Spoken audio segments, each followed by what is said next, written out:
Sir Michael.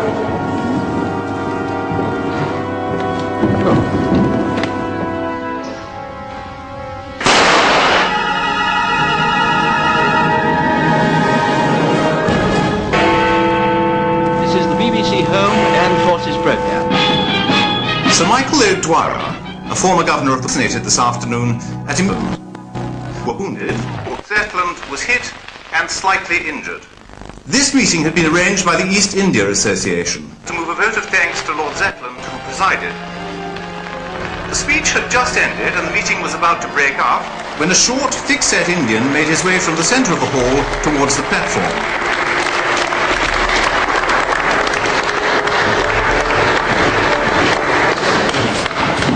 Sir Michael.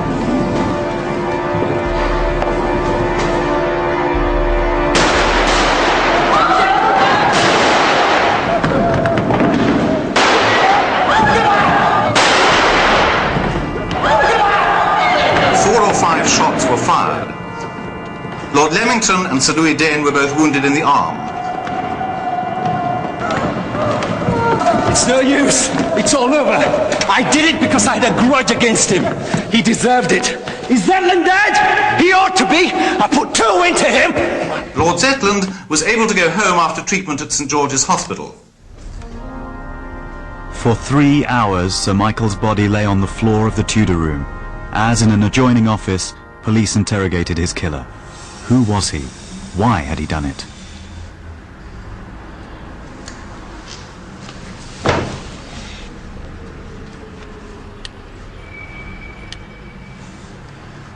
My name is Detective Inspector Dayton. Do you understand English? Yes. Yes, I do.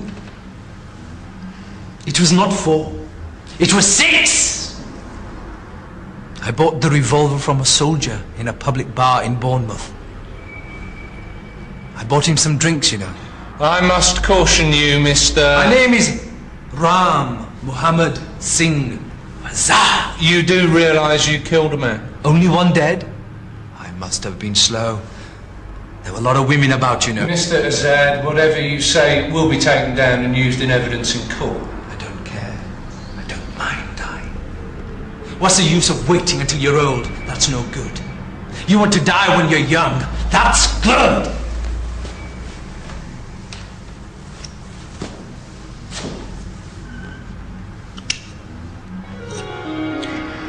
And what were you going to do with this? I have the knife because I was set about in Camden Town a few nights ago.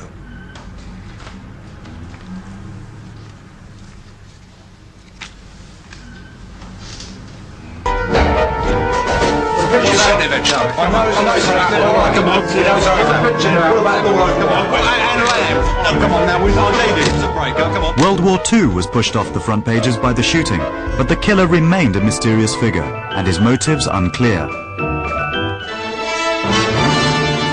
The German propaganda machine immediately made the connection between the assassination of Sir Michael and the massacre by British troops of hundreds of unarmed civilians in northwest India 21 years before. Indians apparently have not forgotten that on April the 13th, 1919, Sir Michael O'Dwyer had 600 defenseless Indians killed in the province of Punjab.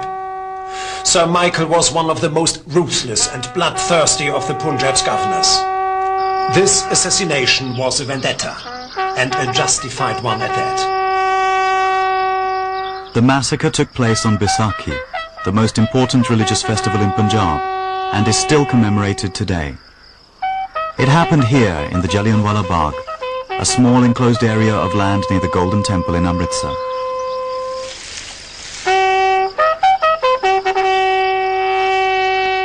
A well where scores of victims leapt to their death trying to escape is now a public shrine.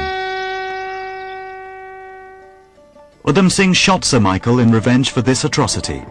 Ram Muhammad Singh Azad, the name he gave to police, symbolized the unity of the major religions of India. He was born at the turn of the century in the village of Sunam, 200 miles from Amritsar. His relative Sadhu Singh has devoted his life to this hero of Indian independence.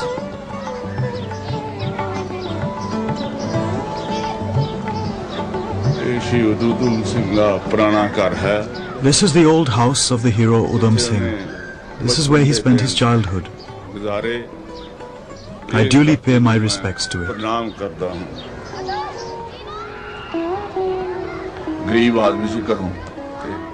It was a very poor household, so it was a struggle financially for them.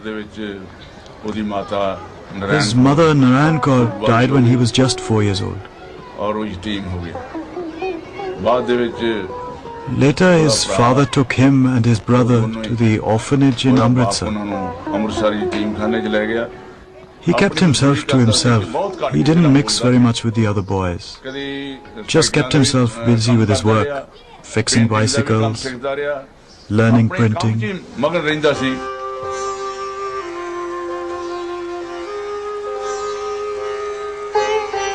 Amritsar, holy city of the Sikhs, and in 1919 one of the most united nationalist cities in India.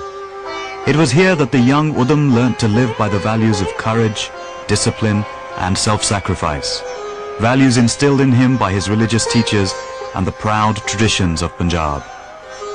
As a Sikh, Udham observed the customs of his faith, the 5 Ks, never cutting his hair and always carrying on his person his dagger, metal bracelet, breeches and comb. Amritsar is a centre of religious pilgrimage, in a region with a long and bloody history of political activity. Many local men had fought for the British in World War I, and this fueled the expectation that after the war, India would be set free from colonial domination.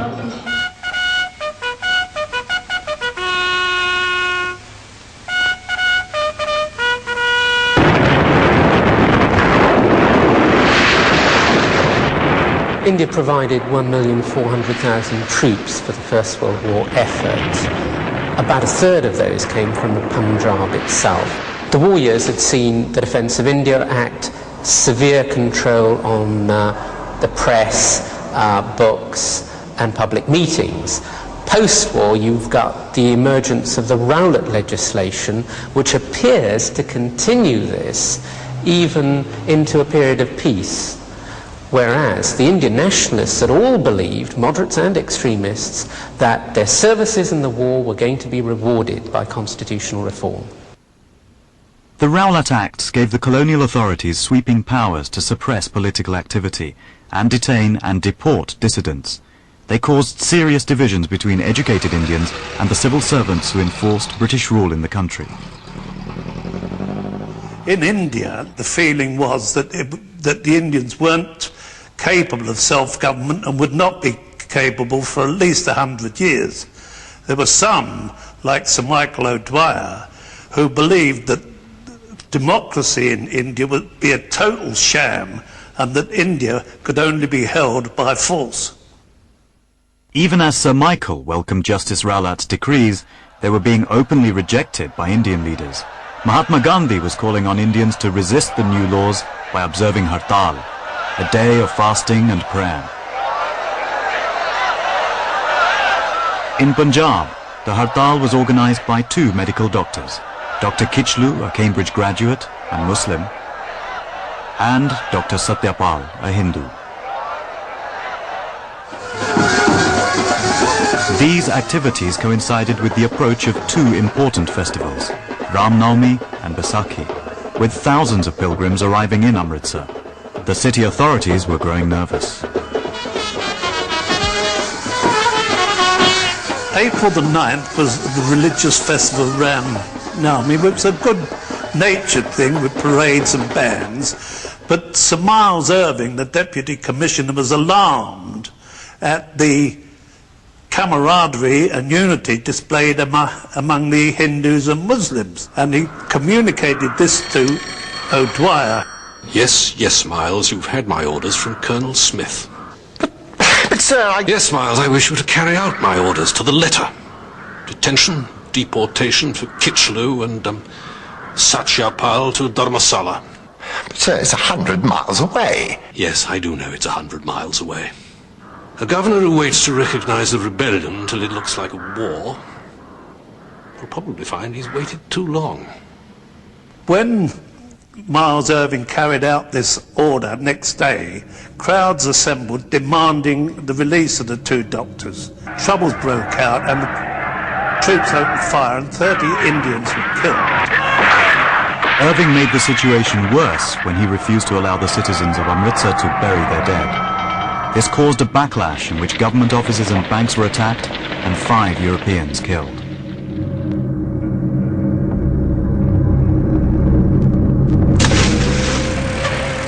At the height of this crisis, Miss Marsha Sherwood, a medical missionary, tried to visit some schools she supervised, although she'd been warned it was unsafe. She ran into an angry group of protesters, refused to turn back, and was attacked. With Irving losing control of the city, Sir Michael ordered his most ruthless and hardline officer to Amritsar, General Reginald Dyer. Yes. I'll inform Miles. I'm on my way, sir. Thank you, sir.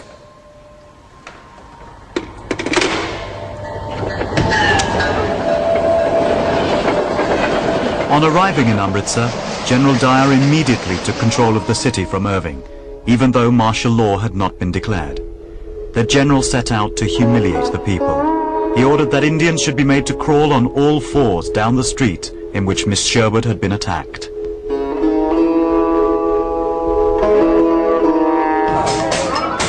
On the eve of Baisakhi, General Dyer toured the city, banning all public gatherings and imposing a curfew.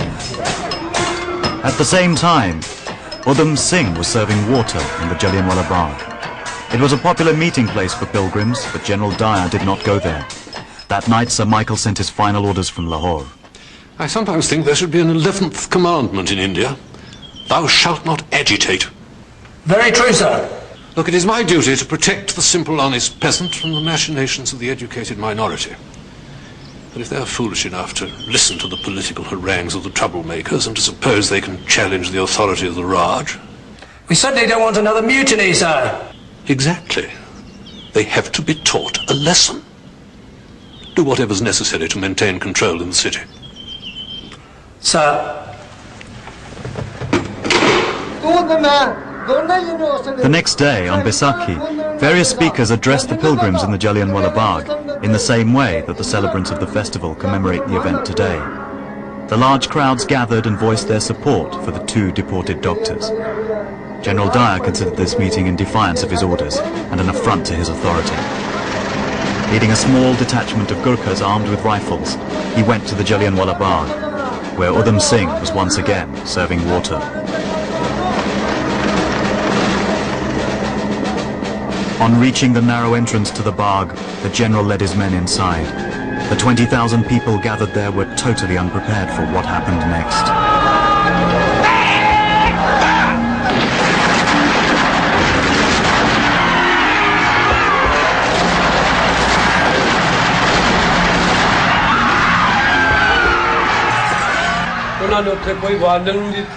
They didn't give us any warning. They didn't say anything before starting to fire.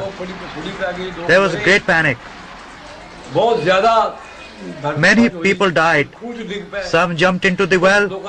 Some were crushed to death trying to escape.